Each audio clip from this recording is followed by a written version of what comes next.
Hello, everybody. All right. To begin, a few comments at the top, and then I'll be happy to take some questions. So first, a statement from Special Envoy Steve Witkoff. Quote, "We have decided to bring our team home from Doha for consultations after the latest response from Hamas, which clearly shows a lack of desire to reach a ceasefire in Gaza. While the mediators have made a great effort, Hamas does not appear to be coordinated or acting in good faith. We will now consider alternative options to bring the hostages home and try to create a more stable environment for the people of Gaza.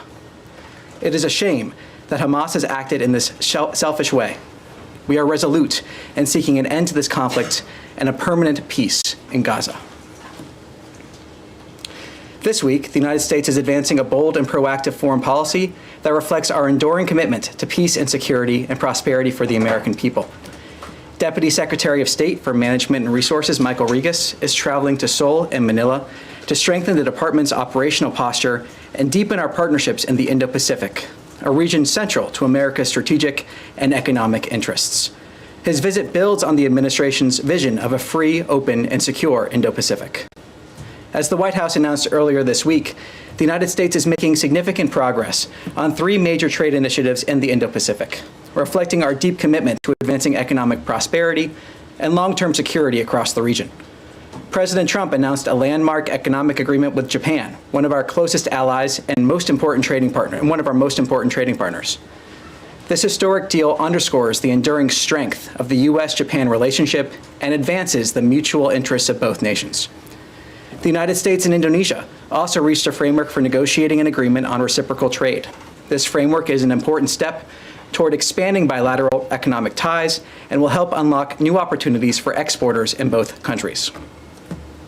And on Tuesday, President Trump welcomed President Ferdinand Marcos Jr. of the Philippines to Washington. During the visit, the United States and the Philippines concluded a trade agreement that will reduce tariffs and expand market access, further deepening our economic partnerships with a key ally. Together, these agreements highlight the United States' sustained leadership in the region and our strong partnership with Indo-Pacific allies and partners.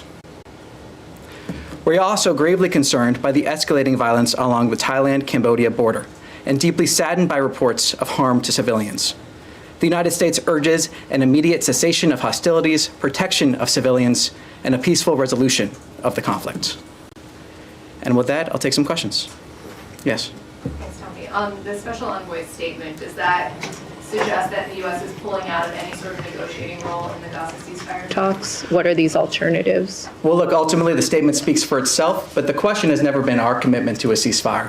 The question has been Hamas's commitment to a ceasefire, and that has been made clear by the Special Envoy's statement. The fact that we have entered in good faith in trying to reach an end to this conflict. And as the Special Envoy said, we remain dedicated to trying to see an end to this conflict. But will you work within the parties, Qatar, Egypt, for example, in the Doha format? Will you return to that, or are you pulling out entirely from this format? Well, look, again, I refer you back to this statement. This is a very dynamic situation, and ultimately, again, to reinforce, the question here has never been our commitment to try to get a ceasefire. We've seen that engagement. The question here has always been Hamas's commitment to a ceasefire or willingness to get there. And can you give us any examples of the alternative options that Witkoff references in his statement? At this point, I have nothing to preview.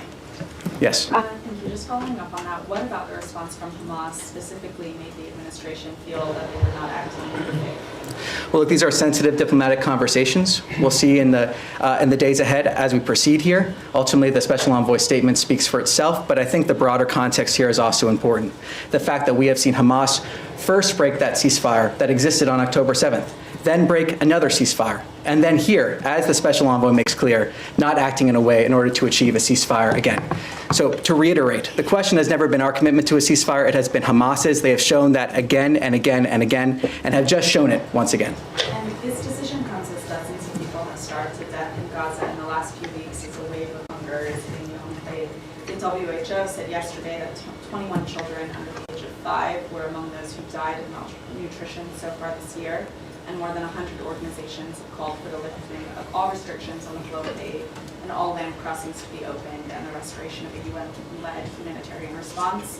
Given this decision today, Is the U.S. considering any other steps to increase the flow of aid to Gaza? Are you talking with Israel about them taking any other steps? How do you move forward on the aid?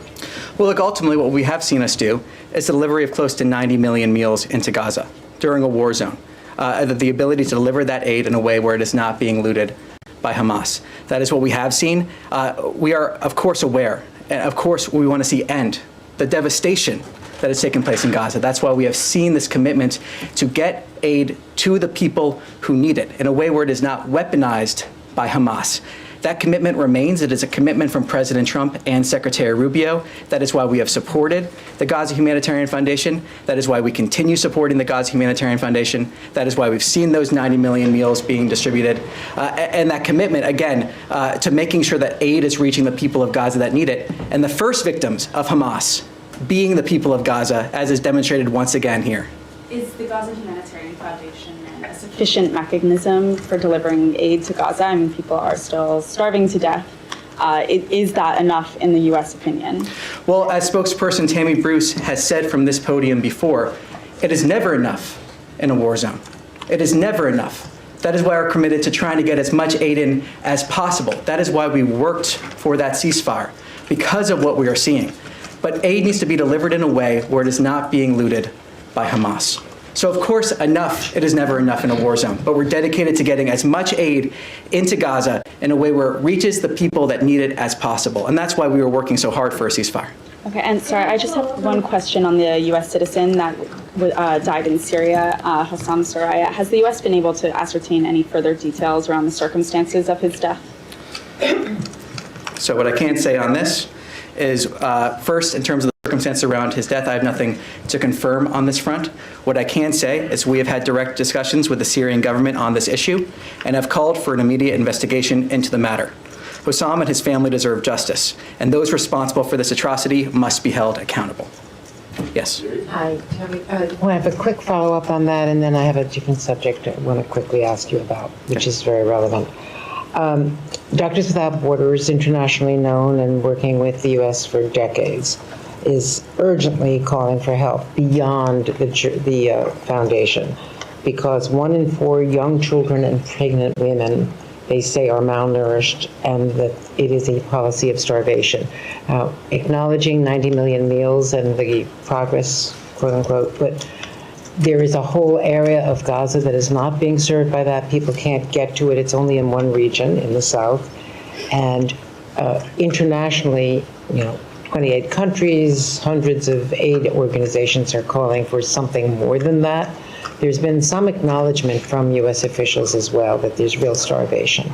So is there any, now that the talks have collapsed and so that there's no immediate ceasefire that might relieve the pressure, is there any alternative that the State Department would begin looking at? And then I have just one other follow-up. Well, a couple points. First, it is progress to see 90 million meals. That is, yes, and that is progress, and I think it is worth applauding, especially given the circumstances under which those meals were able to be delivered.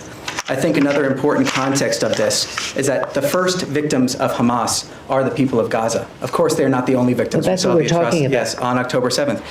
The atrocities that we saw there, many victims of Hamas. We remain dedicated to getting aid into Gaza to the people that actually need it, and we've called from this podium other entities to step up and working through this mechanism in order to deliver aid to the people of Gaza without it being subject to looting by Hamas. Well, they're volunteering, but they can't get past the border. That's the problem. We're calling for conversations with the Gaza Humanitarian Foundation, with under entities, through this mechanism. We've seen the food being delivered. It's also fuel for the hospitals, where the incubators are now taking multiple children. We are incredibly aware of the humanitarian catastrophe that is happening there.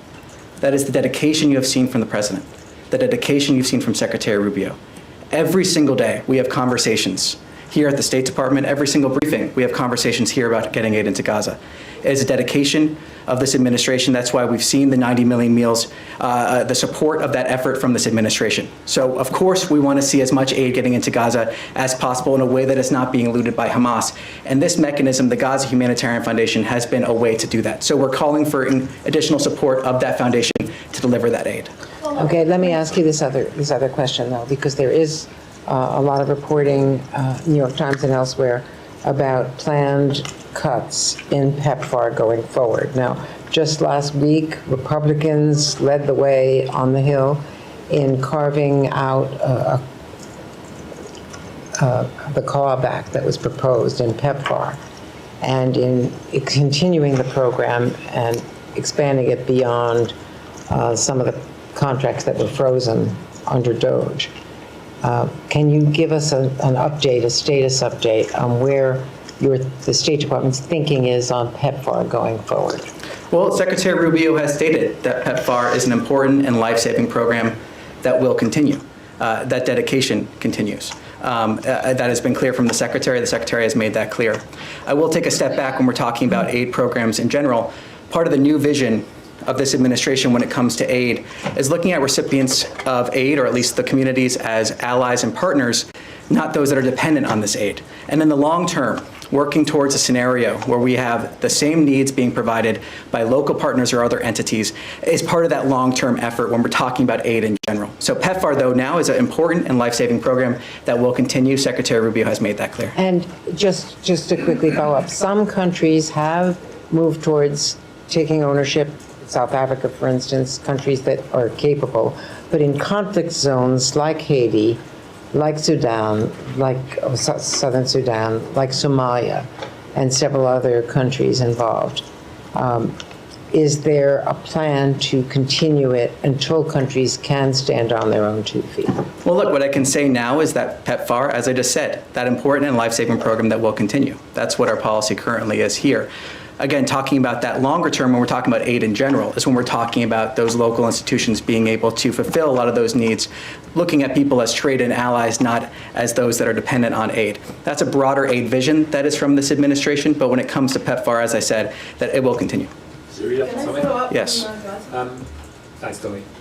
The United Nations Security Council yesterday, the US was isolated in its position when it comes to the humanitarian situation in Gaza, support for the GHF. We've had the UK Prime Minister in the last hour saying the situation in Gaza is unspeakable and indefensible. We've had more than 100 humanitarian aid agencies saying that this system is creating the conditions of starvation. You have desperate Israeli hostage families who have been for weeks pleading with the Prime Minister of their country to do this deal. The US is the only power that has the leverage and the pressure to try and make that happen from the Israeli side. There is clearly a gap between Israel and Hamas. It's been there for a long time. And there are Israeli families who will say that this is quibbling over a few meters of territory in Gaza. This is quibbling over the number of Palestinian prisoners to be released. And the US could put the pressure on to move these two sides closer together. And can you help us understand why at this moment, when you see the conditions on the ground in Gaza, with now mass starvation, the US is deciding this is the moment to walk away from these talks? This is not a question of what the United States is doing. It's a question of what Hamas has done. This is a response to what Hamas has done continually. The position of the Israeli hostage families. Israel has long accepted the deal on the table, and Hamas has long rejected it. I mean, it's never been our commitment to a ceasefire. That's never been the question here. We have engaged in good faith to try to achieve a ceasefire. The question has always been with Hamas. That is where the question has been. That is where it remains. And the response we just saw from Special Envoy Witkoff is reflective of that. The question is with Hamas, not with the United States. Just in terms, the statement says you'll now consider alternative options. I mean, to bring the hostages home, what possible alternative options can there be? Israel has tried rescues. Gaza is reduced to rubble. The population is starving. So, I mean, if you could help us understand what that statement could possibly be referring to. I'm not going to speculate more on terms of what his statement stands for itself at this time. If we have more to announce, we will announce it. Just one other thing I wanted to ask about the two-state solution conference next week. I know the US had said previously when it was postponed that it opposed countries going to this conference in New York. Do you have a position on it this time? Nothing further beyond saying that we will not be in attendance of that conference. Yes. Just to clarify, now when the envoy says we will consider alternative options to free the hostages, what is meant by that? Because, if we have seen that only through negotiations were the hostages released in the past. So what other alternatives the U.S. could be thinking about? Well, I refer you to my previous response. I'm not going to expand upon what the special envoy has said. Okay, so one other thing, and you also say that Hamas has broken the ceasefire. It was, in fact, the Israeli Prime Minister who broke the ceasefire on the 18th of March, this past March and so on. Hamas had, or at least from what we hear, by the interlocutors and so on, that Hamas has been more than willing and has submitted many concessions and so on. So what is required of Hamas so the ceasefire can take effect as far as the United States is concerned? Well, look, there has been conversations on this. I will not go into details of what those private diplomatic conversations have been, but what I can say is it is clear now from our perspective that Hamas does not appear to be coordinated nor acting in good faith. We have approached these conversations with good faith, as has been evident by our comments from this podium and other places, and it is clear now that Hamas has not been acting that way. And lastly, yes. just lastly, according to news reports and so on, the sticking point was actually the actual entry of aid to Gaza. They apparently did not agree on that. Is that really what broke finally, what forced the United States team to pull out, or is it because they want to maintain this GHF method of allowing aid into Gaza? Look, what I can say is what spokesperson Bruce spoke to just on Tuesday, that discussions of the humanitarian situation in Gaza were part of this, and our effort was to try to get those humanitarian corridors in there. That has been a clear effort by this administration, as spokesperson Bruce described. And again, to reiterate, we are seeing aid being delivered despite the actions of Hamas here, and those 90 million meals are to be applauded in terms of that effort. Of course, it will never be enough until we see an end to this conflict, but the entity that is standing in the way of ending this conflict is Hamas. They can release the hostages, lay down their arms, as we have said repeatedly. It is Hamas that is preventing an end to this conflict.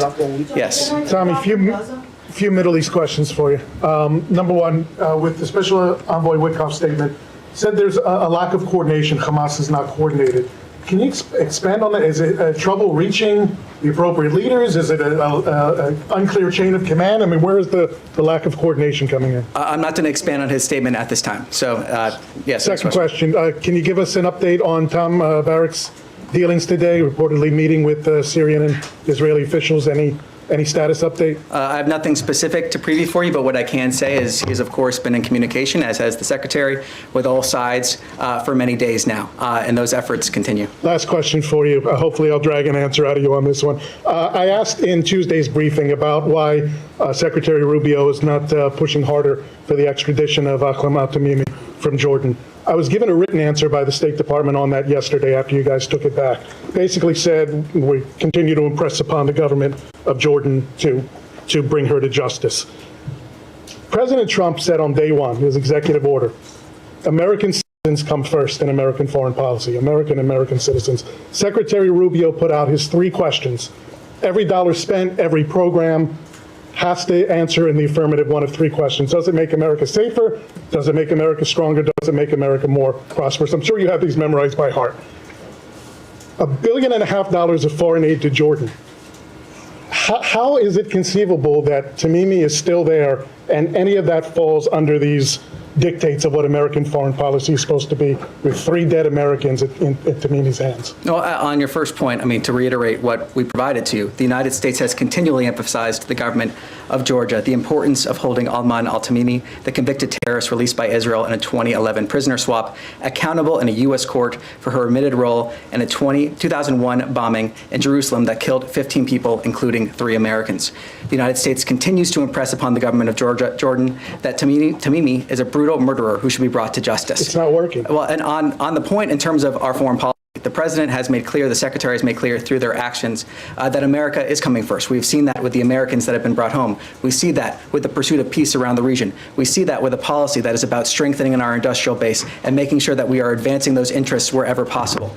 We are continually emphasizing to the government of Jordan the importance of this issue, though in terms of the 3 that you mentioned, safer, stronger, more prosperous, those are not day of our ability, making sure we're advancing the interests of the American people in absolutely every single way that we can. Yes. Hi. Thank you. I just want to follow up on Gaza. Sorry, you want to go? Would that be okay? Yeah, Thank sure. you so much. Hi. Yeah, sorry, I'm I Abigail. signaled she was next there, so I wanted to follow up, but I'll go. Thank you so much. Abigail Houseland, our Financial Times. So I know, to go back to Gaza, I know you all have said repeatedly that the situation and starvation that we're seeing is because Hamas is blocking progress. Or you've said because the UN organizations aren't willing to work within the framework of GHF and then that Israel has set for aid distribution.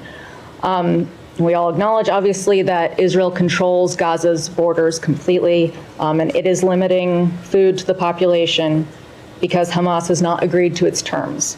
I know this question has been asked in many different ways. I'm going to try this way. To be clear, is the U.S. government okay with Israel allowing children and adult civilians to starve so long as Hamas and the UN refuse to play by Israel's rules for aid distribution? I reject the premise of that question in terms of how that was set up. This okay? humanitarian catastrophe lies at the feet of Hamas, who could end this conflict today by releasing the hostages and laying down their arms. Hamas. That suggests that short of Hamas Excuse doing me. that. These kids are dying, doctors don't have Medicine, they don't have fuel. Secretary, have been dedicated to getting as much aid as we can No, thanks. into Gaza in a way where it is not being looted by Hamas. It is something that we... Short of a Excuse change me, by if Hamas, the I'm U.S. going to answer government this question. will stand by. I'm going to answer this question. We have been dedicated to getting those 90 million meals into Gaza in a way where it has not been looted by Hamas. We have been dedicated to getting aid into Gaza. It is something that the Secretary and the President have talked about, worked for. These discussions of getting more aid into Gaza have been part of that ceasefire we are hoping for. But again, the blame of this lies at the feet of Hamas, and that is the fact of the matter. Short of Hamas doing something, changing its behavior, the U.S. government will allow the situation to proceed as is. The U.S. government is supporting an effort to get 90 million meals into Gaza. The U.S. government is supporting an effort to get as much aid as possible to the people that need it without it being looted by Hamas. That is the actions of the U.S. government in terms of supporting that effort, and we call on others to support that effort to get as much aid as we possibly can. Of course, it will never be enough. It is something we are continually working for, to get more and more aid in what ways we can without being looted by Hamas every single day. Last question. Has President Trump seen images of the children or other civilians starving recently this week? What I Has he can been shown speak these to is images? President Trump's comments before that he has said publicly about wanting to get aid into Gaza. Yes. Thank you. The criticism against the Gaza Humanitarian Foundation is basically is controlled by Israel. It's designed by Israel, is controlled by Israel, and therefore is weaponizing the food against the Palestinians. Where before the creation of the GHF, it was 400 points where people can access the food. Yesterday, the Jordanians managed to get 110 aid trucks, including baby formula and including flour. They work with WFP and they work with the World Central Kitchen. So there's an alternative to the GHF. Why can't the U.S. allow other countries to use this kind of method, especially in northern Gaza? Because the 4 points where the GHF is concentrated in the south. So people from the north cannot come to the south. So why can you encourage this method? I flat out reject your characterization of Israel weaponizing aid. The only entity that has been weaponizing aid has been Hamas. Through the looting of Can you aid, the agree weaponization both? of this Can you say population. both? What we have seen is an effort from the United States government, like I said, to get 90 million meals into Gaza during a war zone. We saw efforts. But that's not enough. We saw efforts to get to a ceasefire that Hamas has decided not to act in good faith to achieve. That is the reality here, and we're continuing to try to get aid into a war zone that exists only because of Hamas. The war zone exists only because of Hamas, who could end the conflict tomorrow, who is weaponizing aid against the Gaza population. The first victims, as we said, are the Gaza population. Okay, I have one more question. I want to ask a question on behalf of journalists in Gaza. You and other spokespeople behind this podium, they always talk about the freedom of expression, the value of our work. Our correspondents, including my own of Al Arabiya and my colleagues of AFP and every other journalist in Gaza, are unable to do their job because they are starving. They don't have food. How can you allow this to happen? and you tell us and tell everybody else that the work of journalists is vital, especially in a war zone, and yet you're now saying that it's Hamas who's controlling the food, and therefore we can't do anything about these people. What I'm saying is Hamas is... How can you help them? How can you What help I'm saying journalists first on in a that war front, zone? in terms of the food, is that Hamas, through looting the food, has led to weaponization. They are weaponizing aid when they are able to. We have a system in place attempting to get as much aid into Gaza as possible in a way where it is not being looted by Hamas. That is the reality that we're seeing. That is the reality that we're pushing for, trying to get as much aid in there as we possibly can. Yes.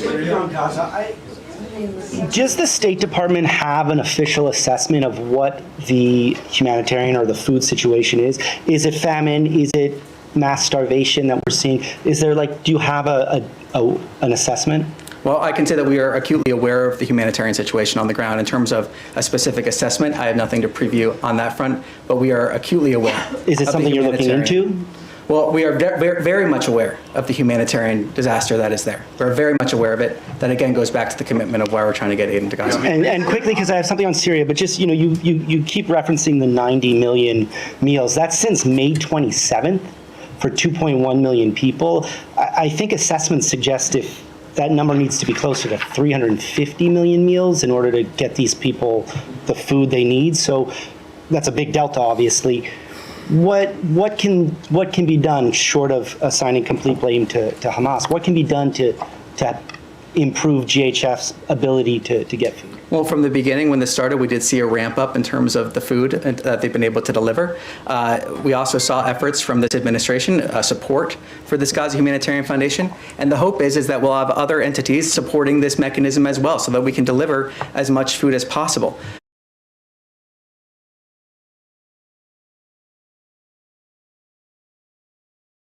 So that we can deliver as much food as possible. It will never be enough. We're working every day to get as close as possible, but it will never be enough because of the situation on the ground. That is not an excuse, but that is the reality we are dealing with. And we are working every single day to get as much food to support those efforts as we possibly can because of our recognition of the disaster on the ground, because of the humanitarian catastrophe, every single day working towards that. And just on Syria really quickly, do you think after the recent violence that the administration should perhaps rethink its willingness to lift all sanctions? Look, the President Trump announced sanctions relief for Syria on May 13th to give all Syrians a chance at a peaceful and prosperous country. Syria is at a critical juncture, and we are looking to the Syrian government to lead on next steps. Yes. Thank you. Just sticking on Gaza Humanitarian Foundation quickly. Are you able to say whether you know whether the Gaza Humanitarian Foundation distributes food that is high nutrient, high protein, the food that is needed for children in particular that have now reached starvation point? Can you confirm whether the US government knows whether that type of food is being distributed by this organization that you had said a few weeks ago the US government is now going to support? Well, I know that we have details in terms of what food they're providing. Let me take that back to get you the exact details on that. I just want to check, because you're reiterating 90 million meals. Is the US government aware of any mechanism that is being used by the Gaza Humanitarian Foundation to make sure any of those meals are getting to those that are now at the starvation point, to make sure that it is actually finding its way to the hospitals, to the most critical children that need it? Do you have any oversight on that? Does the organization have any control over that? Because it sounds like they only have control over their distribution sites, and once the food leaves, that's it. There's no way of telling where that goes. Well, in terms of the details, in terms of after release distribution sites, I'll take that back and see if we can get more details on that. Thank you. Yes. Yep. Just to switch topics to Ukraine, do you have any reaction to the talks in Istanbul? And it doesn't seem like there was any much progress. And separately, do you have the Russians reached out to you or offered any response to President Trump's 50-day ultimatum? Well, nothing to preview in terms of that second question. On your first, we are aware that a third round of direct talks took place between the two parties. We support continued calls for a full unconditional ceasefire, Ukraine's continued calls for a full unconditional ceasefire, including the halt of all strikes on civilian and critical infrastructure. And we welcome the news that Russia and Ukraine agreed on a further exchange of prisoners, particularly the severely ill and wounded. So do you see it as progress, as these talks? Well, what I can say is we continue to encourage direct talks between Russia and Ukraine in pursuit of a comprehensive ceasefire and eventually a negotiated peace settlement. Yes. Just to follow up on that, the fact that there was no ceasefire on the table and it also was overshadowed by Russian attacks, was it a missed opportunity in your opinion? Well, look, the president has been clear many times about how he views certain actions by Russia, especially over recent weeks.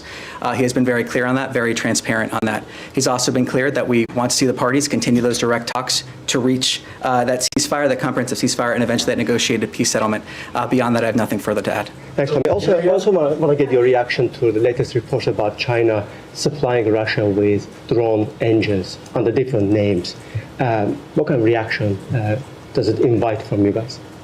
Well, let me take your question back and see if we can get more details there. But in the meantime, refer you to some similar comments from this podium. If I may, one more topic. I asked you a couple of days ago about Azerbaijan and Armenia. The president said that he achieved some magic. Can you please unpack for us? Well, at this point, I have nothing to preview. We'll see if we're able, when we have something to announce, we'll announce it. Thank you. That's all for today. Thank you very much.